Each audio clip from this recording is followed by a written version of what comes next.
حضرت ابو ہریرہ رضی اللہ تعالی عنہ بیان کرتے ہیں، رسول اللہ صلی اللہ علیہ وآلہ وسلم نے فرمایا، جب قیامت کا زمانہ قریب آ جائے گا تو قریب نہیں کہ مومن کا خواب جھوٹا ہو۔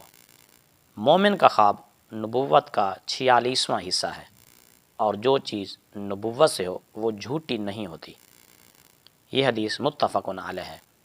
محمد بن سیرین بیان کرتے ہیں، میں کہتا ہوں کہ خواب 3 قسم کے ہیں: نفسیاتی خیال، شیطان کا ڈرانا، اور اللہ کی طرف سے بشارت۔